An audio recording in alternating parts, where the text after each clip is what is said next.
Good evening.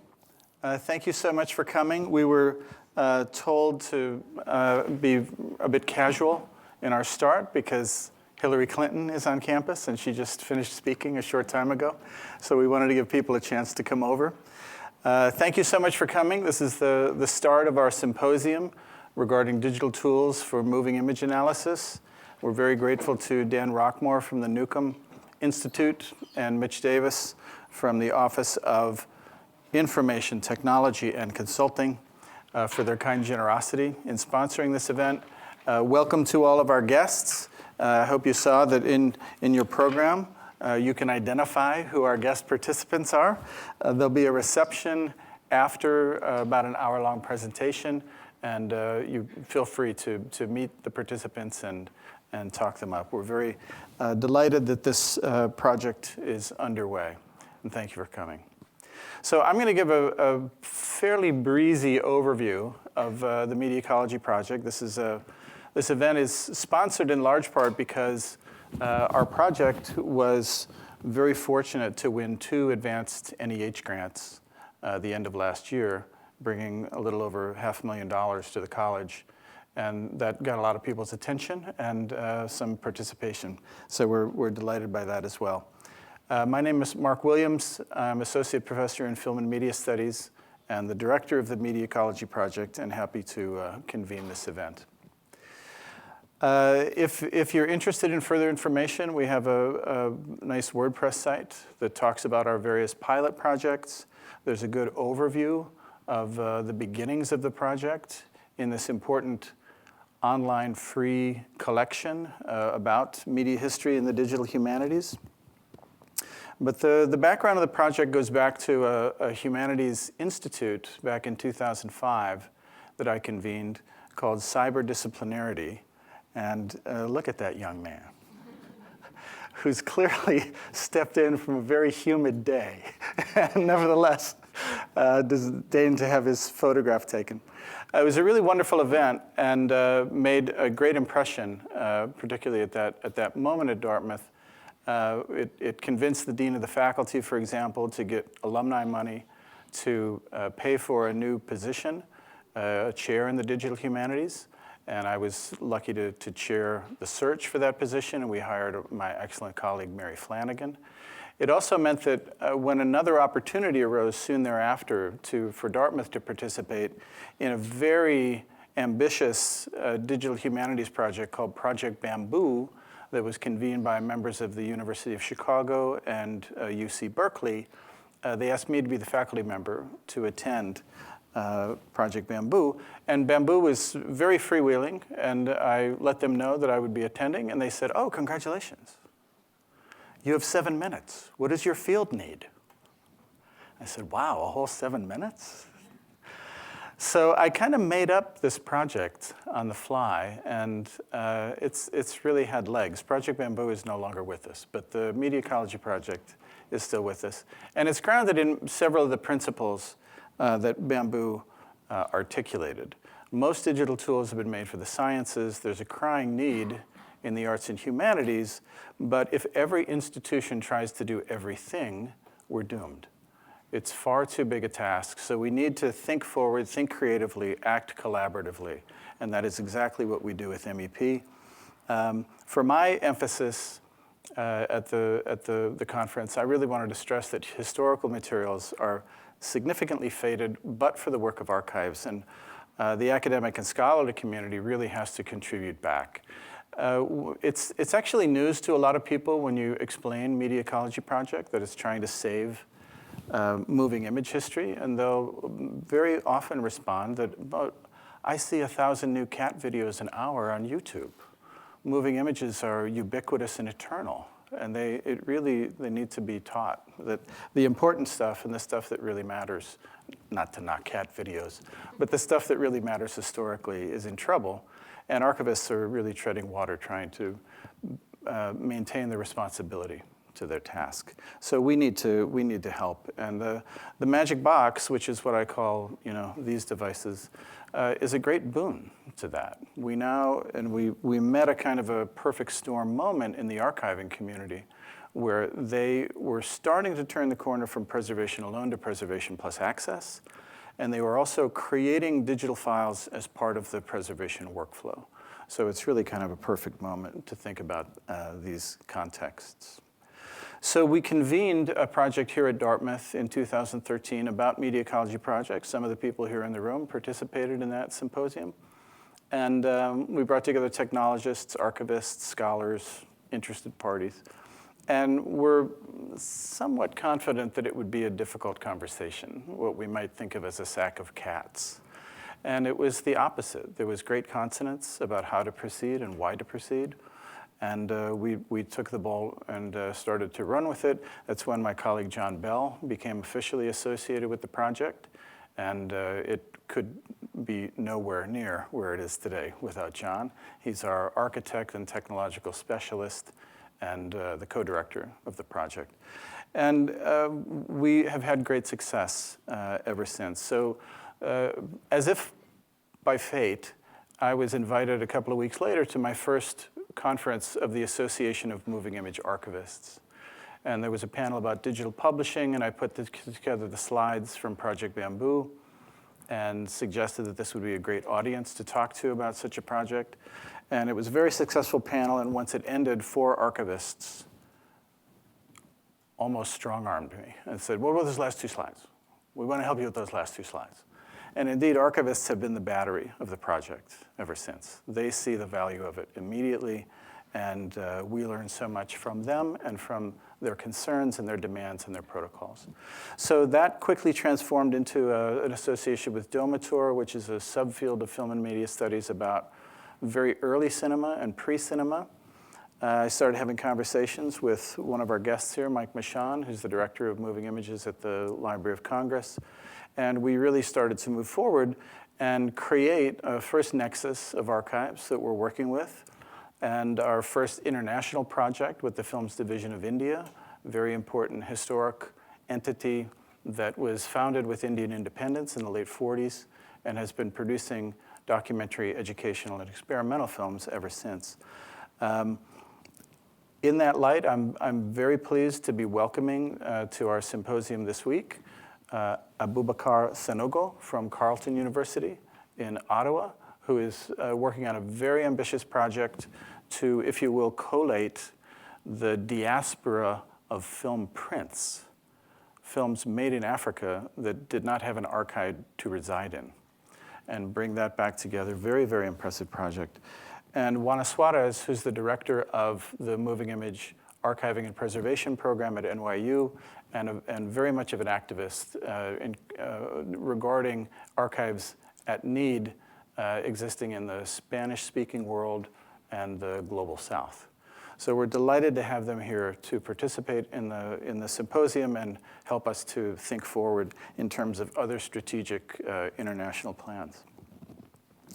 The triangle of tools that eventually emerged from the symposium included MediaThread and Scalar, which allowed us to imagine the goals for the project that Mike Michon had helped to articulate, which is that we can add value to archives and libraries as scholars, as historians, and realize what I like to call a virtuous cycle of access, scholarship, and preservation. Scholars and academics can make these materials more searchable within an archive, can make them more searchable across archives, and can even become part of the workflow by recommending to archives which materials to digitize and why. We can be very proactive in our goals as scholars and academics. So the triangle that emerged was, again, collaboratively, working with a classroom platform called MediaThread from Columbia University that allows us to make time-based annotations. So start at a minute 12, end at a minute 18. This is what I see, or this would seem significant. Here are some keywords. And by producing time-based annotations, we make time-based media far more searchable from within. And we start to realize what the information scientists like to call a linked data future, where you're not just doing a flyover of an archive and trying to guess what that title is or what might be pertinent, but you're starting to work from within the text themselves and across the text themselves. So MediaThread was had many great advantages for our project. Scalar is a very dynamic digital publishing platform from the University of Southern California. And we're delighted that one of our NEH grants has put us in a position to build even stronger and more nimble bridges to Scalar. What everybody at the symposium suggested we should do is to build a vocabulary tool. So with John's help, we built a tool called onomy.org. This is my bad joke. It's like taxonomy without the tax. I live and work in New Hampshire. When you take the tax away, thank you. Somebody laughed. That's very kind. That's very kind. It's a terrible joke, but it helps you to remember the name of the tool and also to have a sense of what it's there for. It's to build vocabularies and to share vocabularies. Thank you so much, Becca. And then what we do, we're not starting a new archive. We're not taking materials from existing archives and bringing them here to Dartmouth. We're pointing to archives. We're letting the archivists do the best job that they know how to do, but then facilitating the harvesting of metadata into a metadata server. And it's metadata that we produce, metadata that others produce, and then the archives can harvest it back. So that's really realizing the virtuous cycle, access to archival content, new 21st century interdisciplinary scholarship that adds value back to the archives. So that's really the core of the project. MediaThread brings individual texts into a kind of sandbox where you can do this annotation work. Scalar no longer looks like this, but Scalar 1.0 looked like this. And you can see that it provides a very different opportunity for expression of time-based annotations. And you can have linked data and create pathways and threads to the data that is curated by people who are knowledgeable about the data, and then facilitates new search and discovery across these collections. So I wanted to highlight the paper print collection, which is also core to one of our new NEH grants, and the work that is being done on, for example, some of the early performance styles of the silent era. I think most people have seen silent films and wondered, why are they acting that way? What were they thinking? And very often what they were thinking is they're professionals who were trained in the 19th century theatrical mode of performance, which was very heavily stylized, but intended to express to the back row of the theater, no matter how large the theater was. So the paper print period, which goes roughly from the beginnings of cinema to the mid-teens, is literally that period in which this is being renegotiated for the proximity of the camera. And we were very happy and are delighted to be working with Jenny Olyan-Kolaski, who, when she started with us, was a PhD student at the University of Wisconsin and is now an assistant professor at the University of Illinois and is still working with us on these important methodologies. She has a certificate in Laban movement studies and has been pioneering some new annotation methods using those kinds of methodologies. This is an example of the kind of work that she has produced within the MediaThread platform. In a parallel path, I was approached by a wonderful colleague here in the music department in computer science, Michael Casey, who had developed a very sophisticated tool set regarding sound culture, oral culture, and wanted to see whether it could be modulated to work with moving image files. We were lucky to get an NEH Digital Humanities startup grant and work on developing what we called the Action Computational Toolset. What we were able to do is convene a number of classical texts and not so classical texts, run tests on them. Essentially, the tool divides the frame into 4x4 grid and studies the light levels of each of those 16 spaces and produces a mean, which you'll see at the lower left. And that mean is produced for every frame within the text. That's the opening shot to Rope. And then it produces a histogram of that data. So here you see a comparison of every frame to all the other frames in Hitchcock's Rope. This is what it looks like on the visual track. This is what it looks like on the audio track. And this was, you could have expected that the audio track would look this way, but it's oftentimes a great indication of what digital tools can provide. What this suggests is that rope is essentially a radio play. There's no non-diegetic music. It's dialogue and an occasional effect, and there's really not much difference in terms of the soundtrack. It's very, very blue, the soundtrack to rope. And this demonstrates that and creates a re-understanding of your own phenomenological experience of the film. That's very often what digital tools can provide. We're also very excited by what's called the optical flow capacities of the tool. And if a student tells you that there's nothing going on in the opening shot to rope, you show them this and you recognize just how much is going on. And produces a different kind of metadata to re-understand screen movement and screen direction. And that's very much what we're engaged with in the contemporary tools as well. So we really started to evolve MEP as a DH project, a digital humanities project. Digital humanities is a rather open-ended term. The openness disturbs some people. I'm always very inspired by it. I think it's an opportunity. And to my mind, it really articulates a dialectic between the standard methodologies of the humanities, which are always based in close textual analysis, and the methodologies of computational approaches, which is not invested in close textual analysis, but wants to think of texts at scale, wants to think of a lot of texts.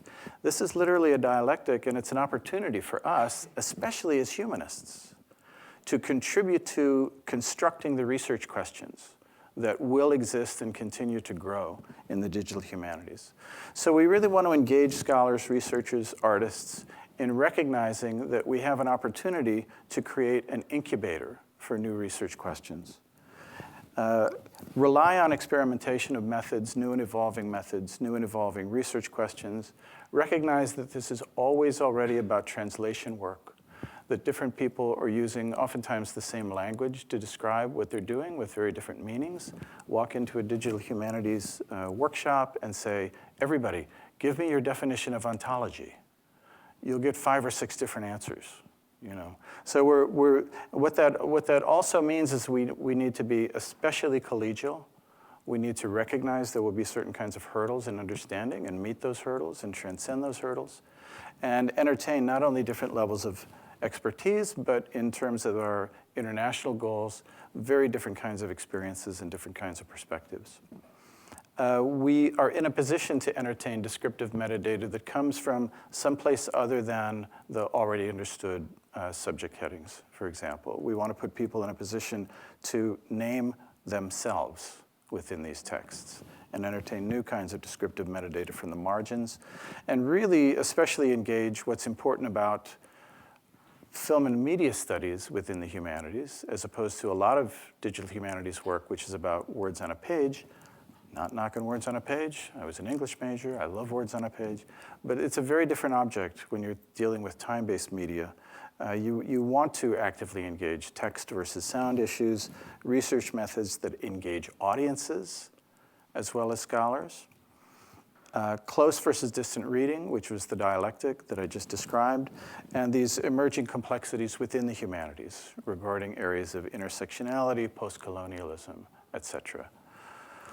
So our most significant intervention in that regard was working with John, developing the semantic annotation tool. We got NEH funding for this, and it does something like what MediaThread does. It creates time-based annotations, but regarding the full frame or specific parts of the frame, and therefore can engage with far more granular descriptions, can therefore be a different kind of information for the deep learning algorithms and the computer vision tools that we want to engage, and can also create differences of opinion about it. We actually want to seek out texts that are of semantic complexity and be able to engage with those kinds of arguments as well. The SAT does all of those things. We were very fortunate after building the tool to work with another fantastic colleague in computer science, Lorenzo Torresani, whose lab was working to try and discover, make the computer vision tools be able to discover objects and actions, which would be a crucial game changer for our projects and for archives. So working with the Internet Archive, and we were happy to introduce Lorenzo to the Internet Archive and solve a kind of a data issue that he was having, but then also work with him to develop a prototype of a kind of computer vision protocol. And in relationship to his lab, we created one pathway to navigate that dialectic, whereby people who are experts, who are scholars and others, can create manual annotations, can go in and annotate things as what I like to call living, breathing human people. And those annotations can be used to help train the deep learning algorithms. And we worked out a system with Lorenzo's team to be able to do that. And then once those results are generated, and they're far from perfect, but they're very, very promising, the human breathing living people can go in and very quickly evaluate the machine results and even say, excellent, what were you thinking? Oh, you missed one. And contribute more annotations. And that now sweetened data set can become the new training set. And by navigating that dialectic, we can create a cycle of excellence in relationship to expert human living, breathing people and what the machines can do for us. So we are very fortunate to have with us members of both grant teams. The first grant is, again, working with very early cinema, not only the paper print collection, but also additional collections related to the biograph, which was a very significant camera in early cinema. And part of its significance is that it shot images at 68 millimeter, which is a ginormous leap in the amount of data for every image. And it so happens that many of the archives that have prints of these very, very early biograph films have been actively archiving and preserving those prints. So we're working with another set of fantastic collaborators with, of course, the Library of Congress again, with the Museum of Modern Art, with the iFilm Museum in Amsterdam, which many feel, not to create competitions, but many feel is, the leading archive or one of the leading archives on the planet.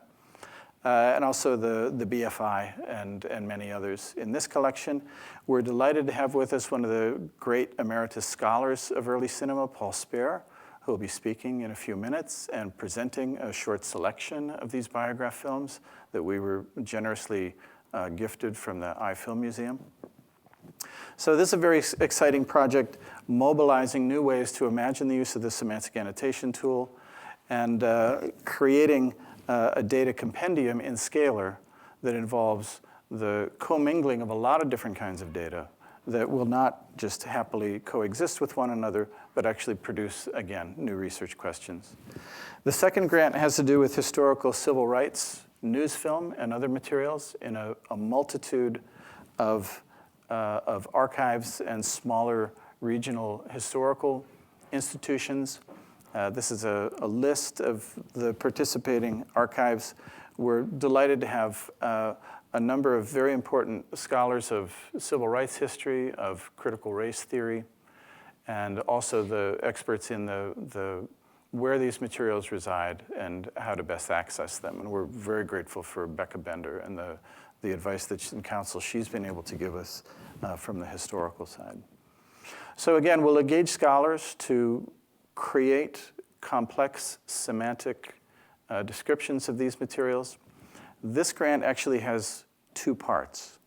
Engage the scholars, create a certain kind of test set guaranteed to be semantically complex, and then hand off that test set to our colleagues, the VMI lab at University of Maine, who played an important role in building the SAT, who are experts not only in interface design, but also in issues of blind and low vision access to visual culture.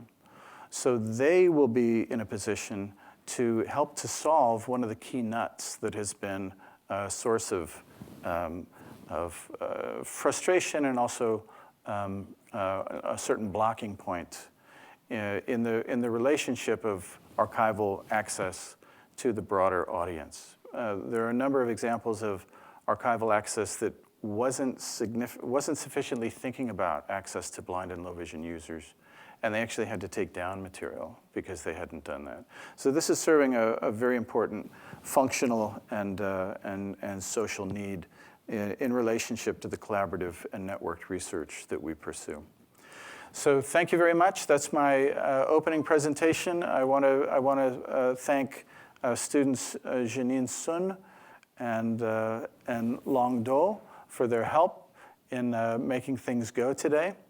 And I will quickly transition to our second set of speakers, Taylor Arnold and Lauren Tilton, who have not only produced one of my favorite DH projects, the photogrammer tool, when they were PhD students at Yale, but have developed an incredible new set of tools regarding moving image culture that we will be taking advantage of. So thank you very much, and we'll transition to the next speaker.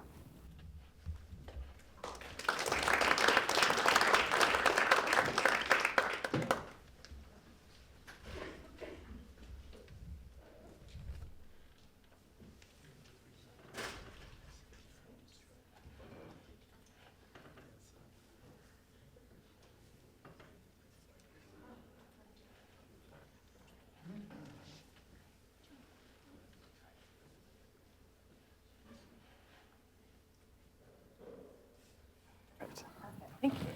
Okay. So our next speakers are Lauren and Taylor. They've co-written a very important, really a guide, a textbook. What would you call it? A guide to the R research programming language. Lauren recently was the co-editor of a very important volume of the American Studies Journal about digital humanities. Taylor has a new book out about learning from data. Learning from data. And you can follow Taylor. He has one of the best Twitter handles. He's the stats man. So take over. Very much. You want to? Oh, I think we're mic'd on here too. Okay, let me get the hair out of the way. Okay. Thank you all very much. It's a pleasure to be here. Particularly thank you to Mark and the Ecology Project for including us today, as well as Dan Rockmore and the Newcon Institute for helping sponsor this amazing event as well. And so one of the things we're going to talk a little bit today is about the distant viewing toolkit as one of the digital tools for moving image analysis. So to get started, so we will talk a little bit about theory a little bit, and then we're going to dive into what is distant viewing and then into the toolkit. So we're going to make our way through here. So one of the things that we have learned from film and media studies and visual culture studies, right, is that images make meaning in different ways, that the way they make meaning is different than text, and that there are a sign system that produces that meaning in certain ways. As well as one of the things that we've learned from visual culture studies is that we have ways of seeing that are culturally and socially constructed, that the ways that we see are shaped by our beliefs and ideologies, and that different cultures and communities produce different ways of seeing. And so why does that matter? So what exactly do we mean by that? How many of you have had a photo album, family photo album, either digitally or at home? People?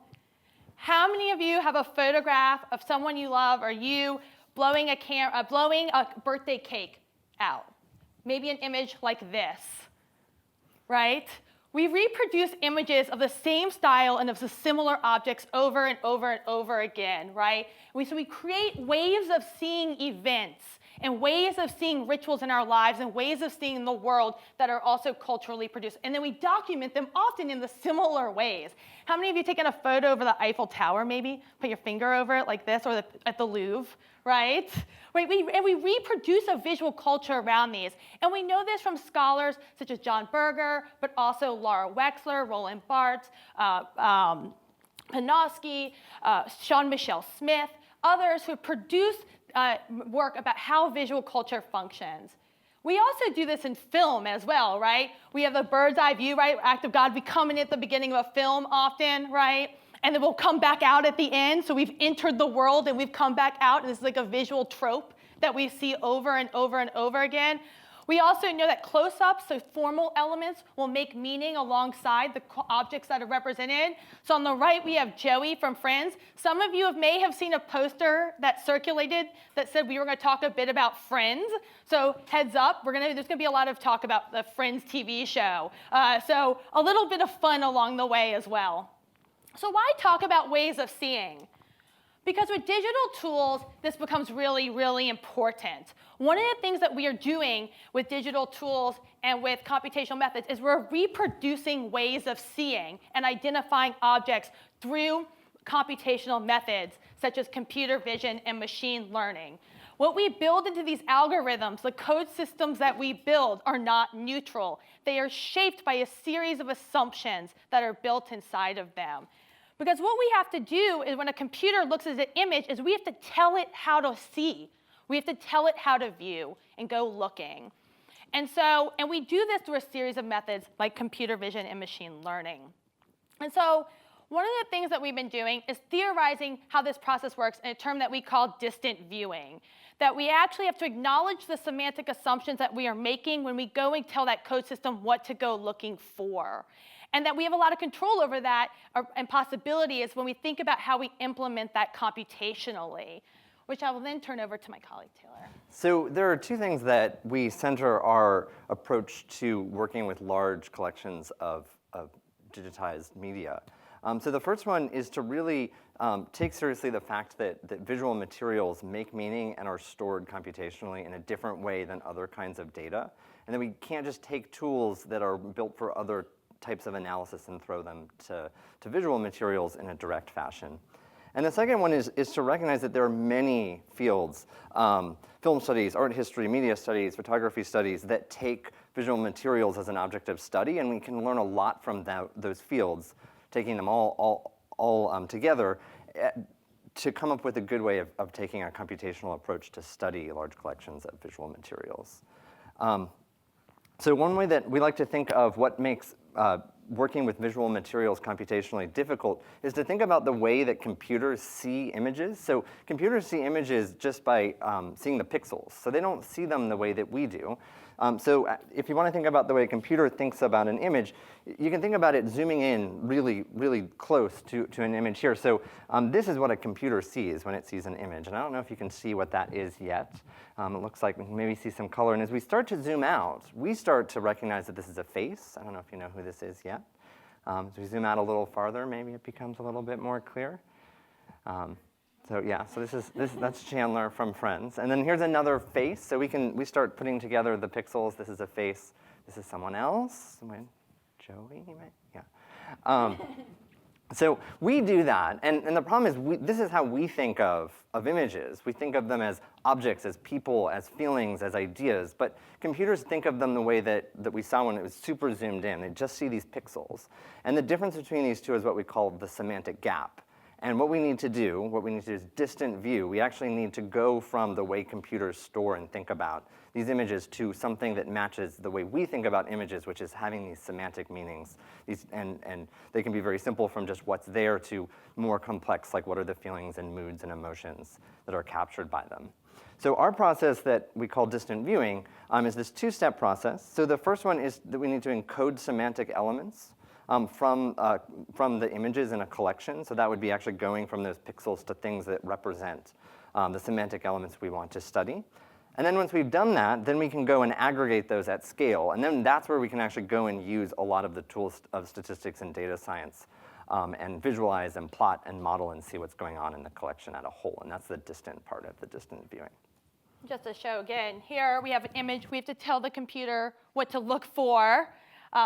We then have to tell it what objects or people to go, right? So tell them that this is a person, this is facial face detection, and then move into assigning meaning to those names, right? We can tell them to go look for certain people over time, right? To train the computer or the algorithm to do so and continue to move through, right?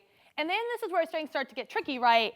Is this a pie? Is this a cake? Is this a birthday cake, right? Then we have to start naming each of these objects in different ways in order to produce that semantic code system that comes out. So is this a birthday party? So one of the things that we then do is we want to think about how to do this at scale. So not just one image, but what about if we start to do one episode, a season, or an entire series across the entire run? So lots of Rachels. One of the reasons we picked this is we work with a lot of undergraduates, and they love Friends. If you're teaching undergrads right now, they're all watching Friends on Netflix, the whole series. They know more about it than I do. They work at twice the speed with Friends than anything else for some reason. So what can we do with this data once we have it? So this is what we can do. So that's taking the semantic information out of particular frames, and then we can aggregate it. So here is just one episode of Friends. It's the first episode of season 3. And the 6 friends are shown on the left axis there. And then there's a black box wherever that particular character was seen on the screen. And you can start to see some patterns here already. So the bottom 2 rows are Chandler and Joey, and you can see they line up more than the other characters because there's a whole subplot connected to them in this episode. And then the first 2 rows are Ross and Rachel, and they also have a subplot, and so that's why they line up across the episode. Then we can put in more semantic information.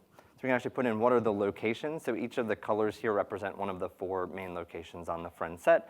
And you can start to see this cyclical structure where it kind of goes from one apartment to the coffee shop to the other apartment, and so on and so forth in this one episode. And we start to kind of understand the structure of the episode. And then we can go one level deeper and grab audio information and subtitle information, put this all together to actually understand the narrative structure of it. So these are the 3 parallel conflicts in this episode. And then we can go one level deeper and we get actually their resolution. So we start to understand within this one episode in a data-oriented way what's going on. We could have watched it, of course, but this helps us figure out what's going on. And then, but what's nice about this digital form is that then we can start to do this from all of the episodes and find patterns that exist across the entire collection, the entire series, or even across different series. Yes. And so our ability to now detect where people are, shots, and scenes, right, is opening up this whole new a part of analysis based on both our semantic layer at first and then adding this aggregated data after that. And so that logic is part of what this is what we've been building into the distant viewing toolkit. So the distant viewing toolkit is a part of our distant viewing lab at the University of Richmond, where we're building this out with the support of the National Endowment for the Digital Humanities Advancement Grant. And we've been building this. So this is an open source Python library. It's available on GitHub. We released the beta version of it a month ago, so everything you're seeing in this talk and it's on our website is all based on the current version of the toolkit. It's been generously supported by the NEH as well. And so, yeah, it's in active development right now. And it really consists of 2 different aspects that are tightly connected. So we think of them as annotators and aggregators. So annotators are the first step. So it's very low-level features like faces, objects. I guess those are the big ones, faces and objects, and shot breaks. And for those are things that people in machine learning and computer vision are actually interested in, those features I just mentioned, and they have applications all over the place. And so there we can use existing models, not right out of the box, they're kind of complicated, they're cutting edge, but we can more or less bounce off of models that already exist. But then what we want to do is we actually want to take one step deeper and take things like where is a face, where is it moving, and then actually construct ontologies about shot angles, about blocking, about movement through space, and what does that mean for our study of film and television studies. And so that's the second stage, and that's where we're actually building our own models on top of that, and that's where we kind of interface with the semantic annotation tool and all of these other things, because we're actually annotating our own data and building models on top of it. And this is just an example of me using it for the graphic we showed today. Yeah. So we think of this as a part of a sort of, I think, a virtuous cycle in ecology, as in a part of the Media Ecology Project. But I think it's something you could take a tool like SAT, right, where people are tagging different components of the images, and then we can put it through the distant viewing toolkit and use different annotators and retrain those annotators based on those ways of seeing that people are interested in. And then we can aggregate the metadata and visualizations that might be able to that can begin to tell us about different visual styles or trends or narrative structures inside of, say, a particular episode scene or across a film, a director, or a set of work. And then the last part we're doing is we're making sure that we build this open source and in open standards so that you can always get the data in and out, and it can be usable across different tools and platforms. So for example, you'll see here, we've taken out all of our data from this and done clustering on the images. This is based on image similarity. And we're looking at the different, using a tool built with the DH Lab at Yale to then go in and zoom in on different components or clusters of the show. So we see this cluster here of suits. This turns out to be weddings and funerals and events during the Friends episodes, and you can actually light them up in another visualization based on what season and episode they were a part of. And then another component of this is being able to then look over here. This is a cluster around couches sitting in the living room. There's another cluster around the dining room table. And so what you start to see are the domestic spaces inside of Friends as all of the images cluster visually together in this area. The final one we'll show in a second will be an establishing shot outside, and it will sit way far away from the cluster based on that analysis. So we can actually start to see that the visual world of Friends is in this domestic space, right, built around these family rituals, right, giving credence to some of the arguments in TV studies, right, that Friends is really just a family sitcom, right? And we can actually start to see that visual style begins to produce that in different ways.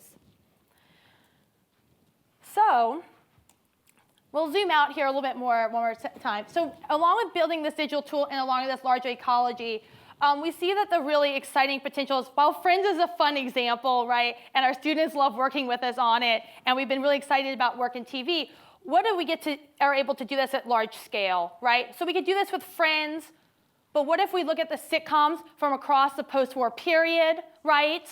And we actually be able to do this across entire genres of work, entire genres of television, film, directors, types of cinema, right? And we also get to actually open up, by creating this semantic layer, archives in new ways. The bottom is material from the signal core.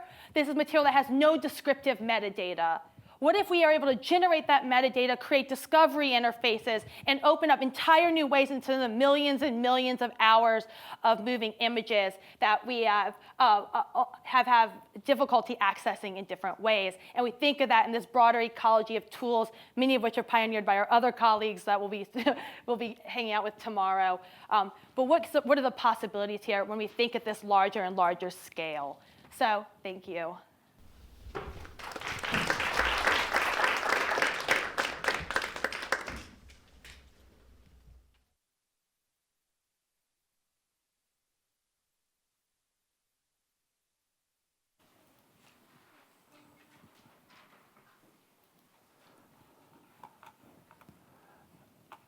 Taylor and Lauren are superstars. Love working with them, hope to work with them forever.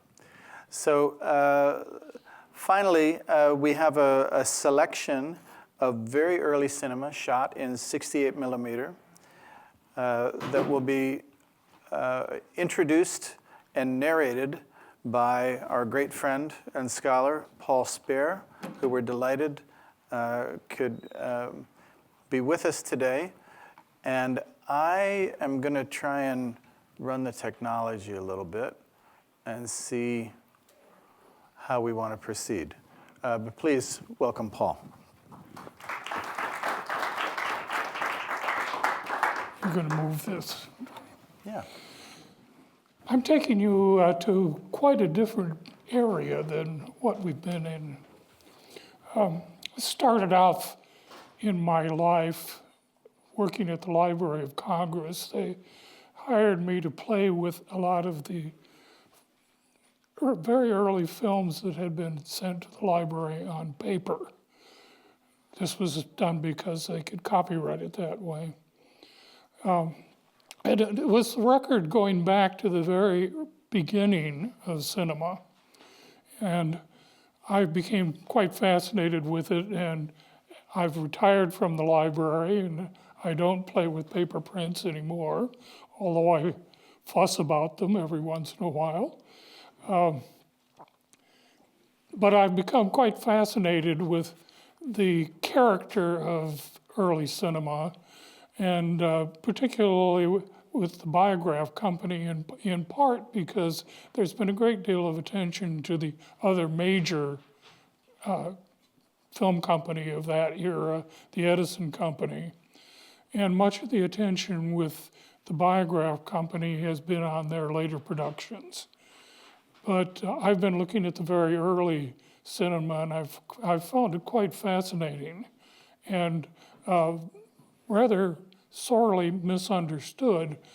And I'm very happy that I'm sharing this interest with quite a number of other places.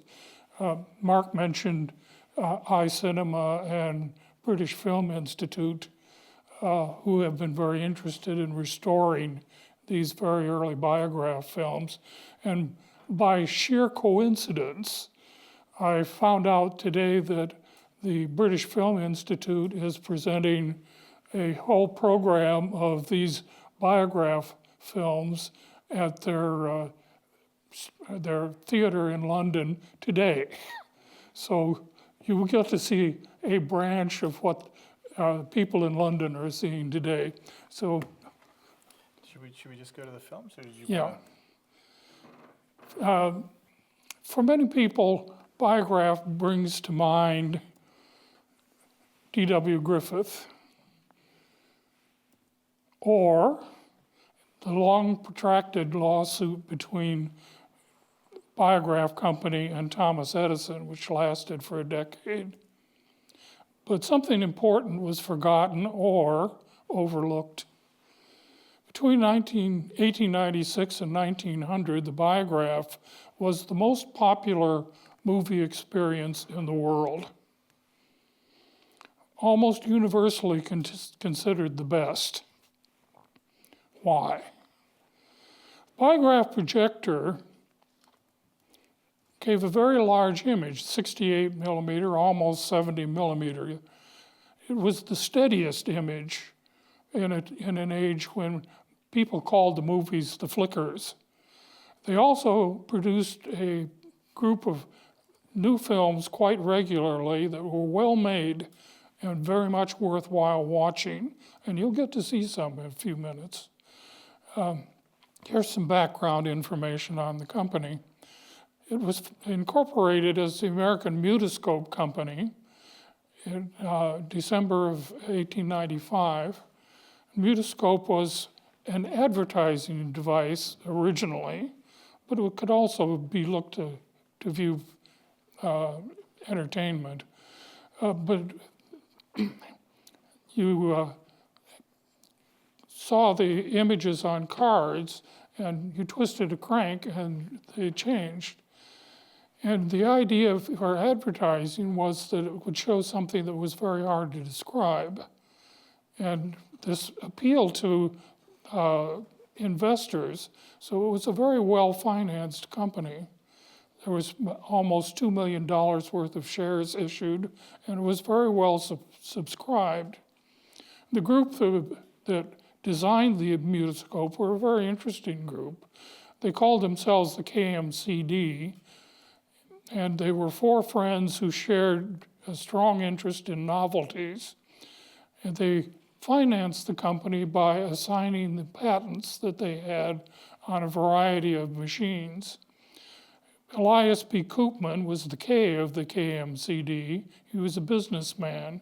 Herman Kassler was a young inventor and a machinist, and they gave him the credit for inventing the Mutoscope camera and the projector. William Kennedy Laurie Dixon was an inventor who had worked for Thomas Edison and designed Edison's kinetoscope. And he devised the 35 millimeter format, which lasted for 120 years, built first movie studios. Harry Marvin was an inventor and a businessman, and he had invented a mining drill, which had devised a factory to build that. He also married the banker's daughter, which gave him very good business connections. And each of these people continued to work on new designs of new machines. But they had to change their plans almost immediately because actually the day after their company was incorporated, the cinematograph was introduced by the Lumieres in Paris, and projection became the immediate new thing. And the biograph projector was very quickly designed. They'd actually had it on paper, but they rushed it through and were ready to introduce it later. They credited the design as being done by Herman Kassler, but he probably had strong advice from W.K.L. Dixon, who had actually designed Edison's machine. They knew Edison would sue. The projectors were made at this machine shop in Canastota, New York. It was the camera had been designed earlier. They initially had proposed that they would use Edison films and enlarge them and for better viewing than Edison's kinetoscope, which was also a peep show machine.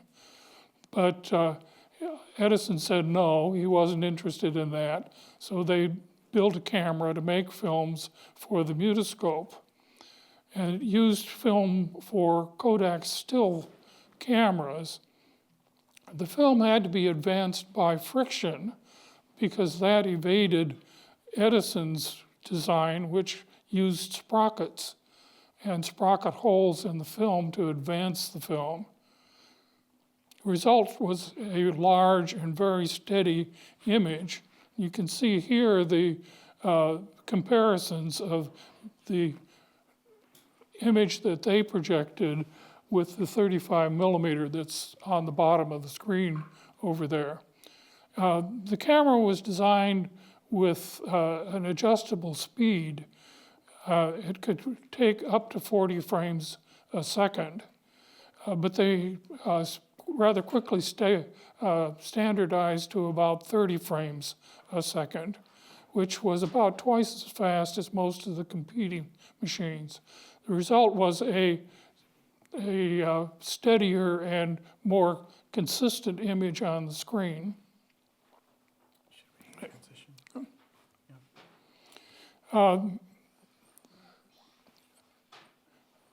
The projectors were premiered on October 12th, 1896 at Hammerstein's Theater in New York. And what they saw was the candidate for president, William McKinley, and the Empire State Express, which was the high-speed train. It ran at the world's record speed of 60 miles an hour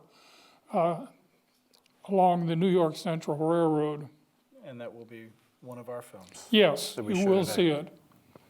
Is this a good time to transition to the film? Yes, probably. Would that be Yeah. okay? Great. Okay.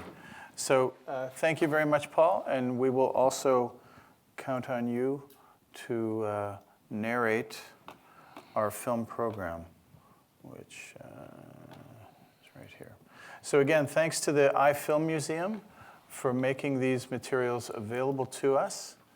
And we've inserted titles. There's no sound. So we're actually disobeying one of the cardinal rules of cinema, where there was always accompaniment.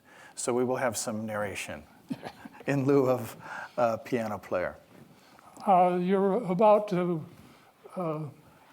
see a phantom train ride. You will be on the front of a train passing through the Riviera. Is there a way to dim the lights, Mark? Can we dim the lights? We'll take care of it. Thank you. This is actually a much longer piece of film than most of what audiences saw.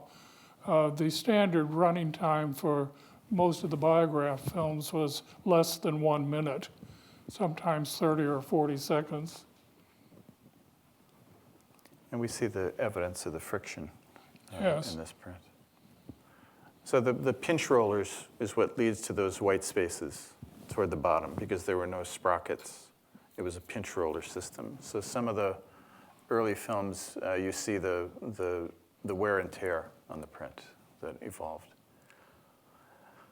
Not quite sure why these have this on this, whether they were rejected at some point because of defects. Yeah, yeah. But I'm always fascinated by this use of the Z-axis in these phantom rides and the engagement with the spectacle of moving images. These films are so emblematic of a certain kind of moment in modernity in which cinema is not only documenting modernity, but also is part and parcel of modernity. And there's kind of a fluidity between the spectacle of cinema and the spectacle of the new city and the experiences of the new city and the enthrall with these new perspectives that were being provided for people.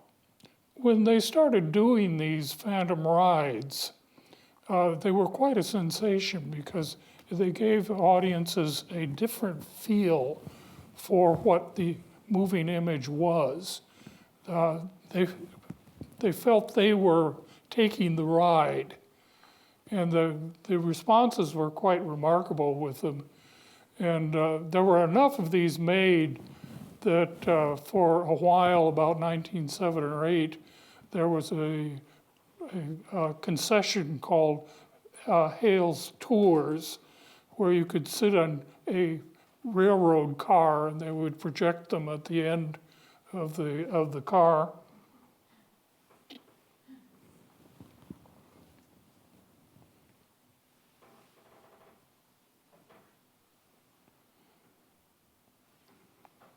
This film was probably made by W.K.L. Dixon. He had gone down to the Riviera to film Admiral Dewey, who was coming back from the Philippines after defeating the Spanish Navy in the Philippines.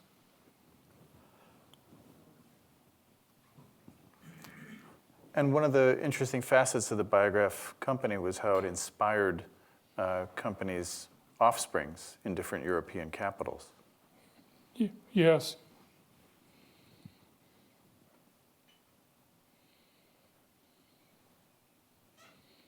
I haven't seen Wonderful Mutoscopes. Oh, well, here we go. Yes, this is a little comedy.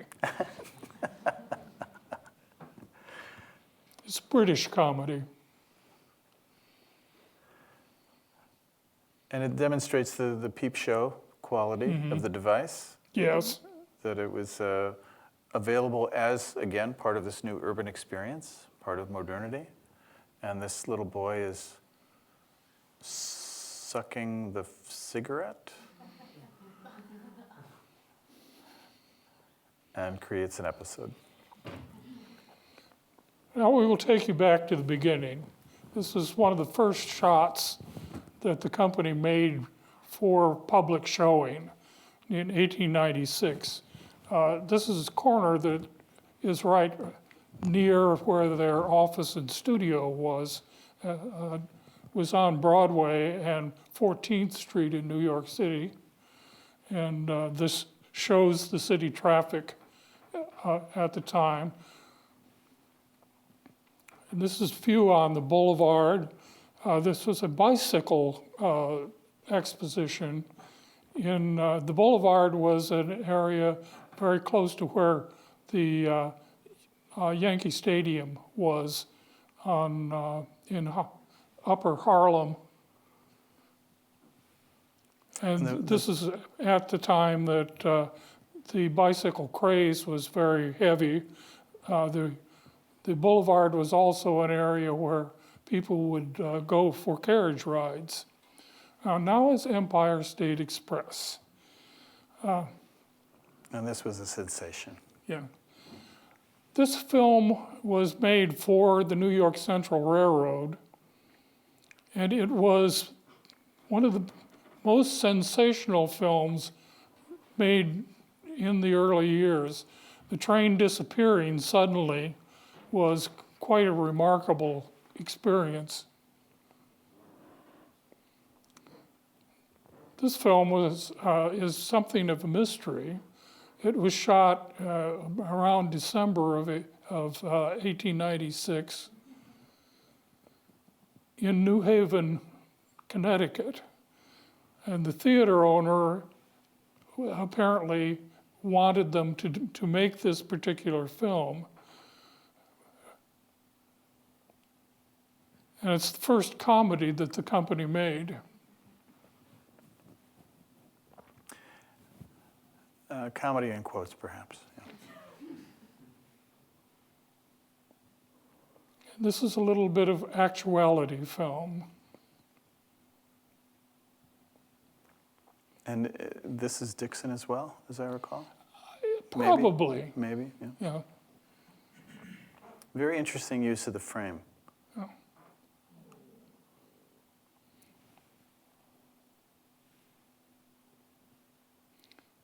But those comedies were diversions for audiences, but the audiences of the very early years were much more fascinated by watching people do things, real things. Now, this is a stage act.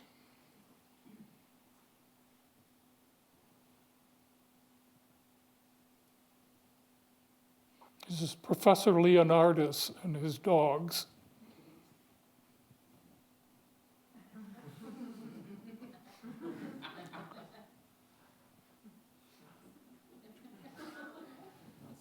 Very patient cat.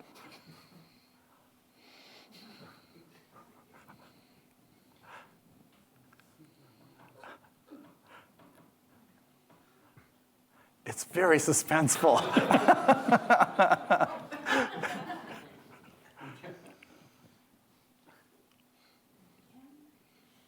About the time that this was filmed, Professor Leonardus was at the Coster and Bales Music Hall, and they had a fire, and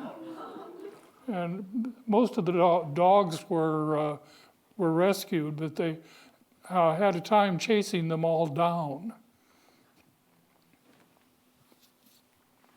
And this is ice skating in Central Park.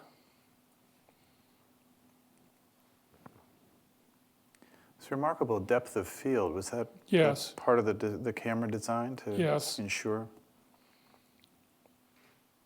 Have very specific information about how what lenses they were using. Bitzer was asked about it. Oh, that's very valuable information. We like to imagine a near future where we can turn two-dimensional images into three-dimensional research spaces. And if we know the specific lens that was deployed, that'll be a great boon to that kind of an endeavor.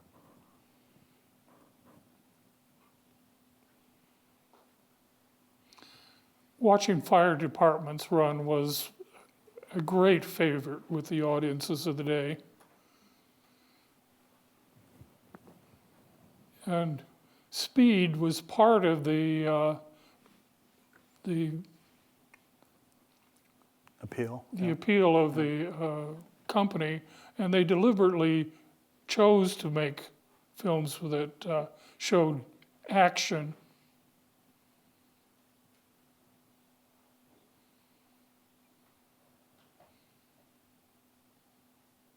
This one is unusual because it shows them running at the camera. Usually it shows them running down the street. And we're getting two shots here.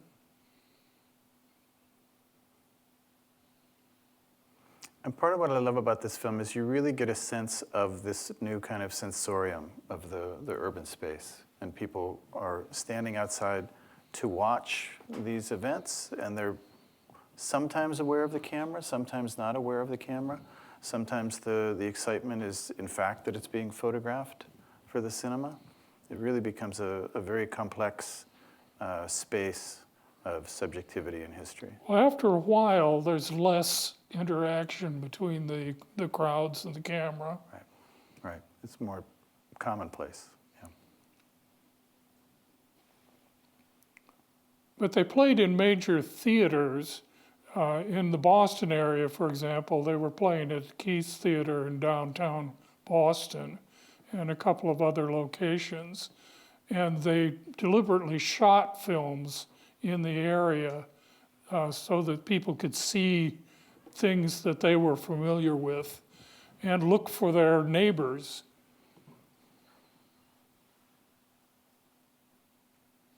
Well, here we have some little reactions going on.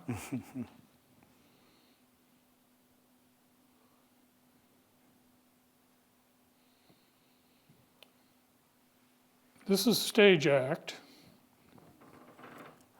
So speaking of theatrical performance styles, documentation. He's doing Emile Zola, I believe.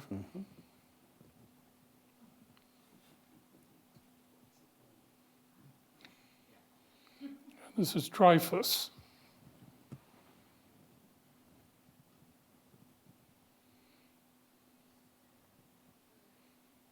And of course, this had the advantage of being a close-up.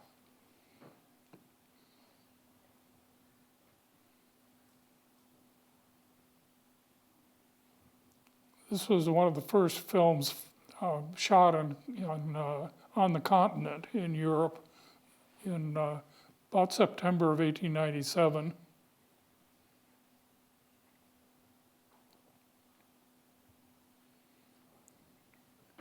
They have such complicated, busy frames, so many things to look at, but also a presumption of a certain kind of ethnographic zeal that's perhaps dubious, but nevertheless interesting. Well, this is a gypsy camp.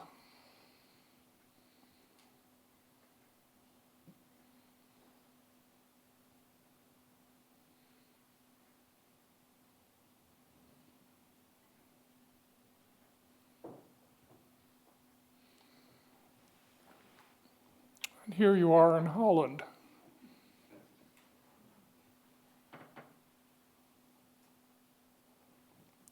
Different kind of traveling shot. Yes. But, yeah. He's on a boat. Very magical, yeah.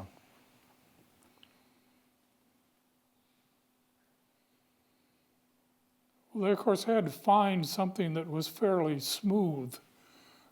Many of the roads were very rough.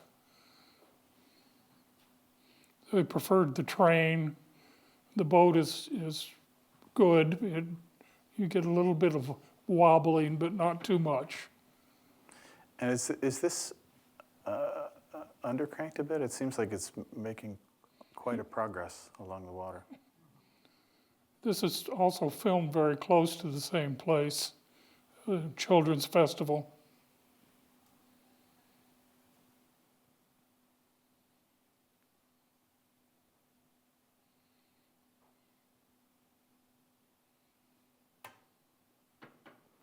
The image quality is spectacular, and these aren't even Yes. the best transfers. These are all taken digital transfers from the 68 millimeter prints that the Dutch have.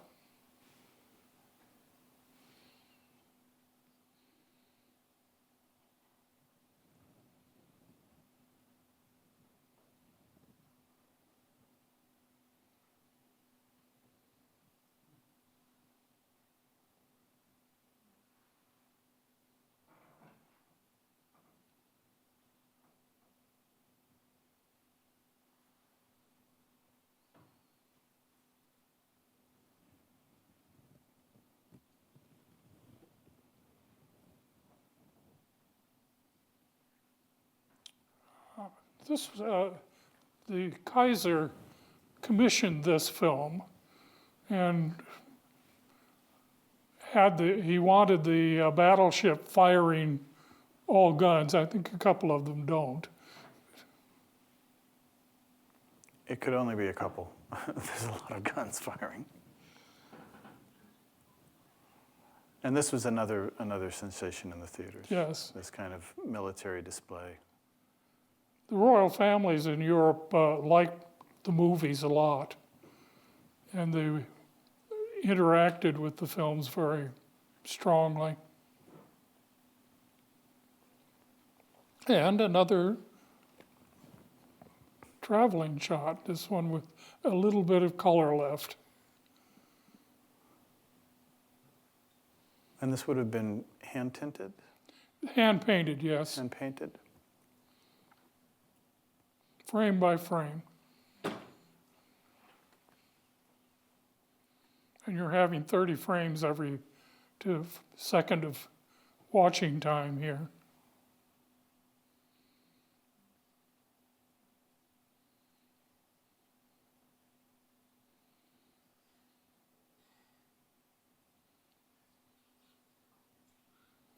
Very striking Welsh landscape.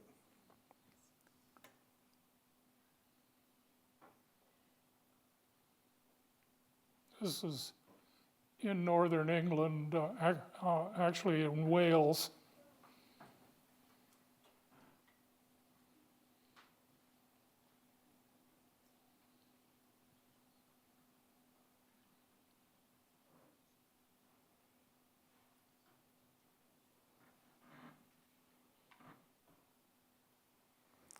Remarkable sense of visual pleasure and visual excitement. Yes. Yeah.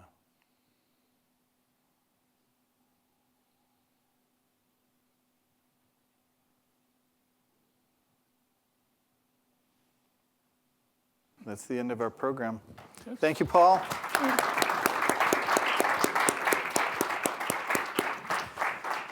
So feel free to join us for the rest of the symposium. There's a schedule in your program, but for now, please join us for the reception.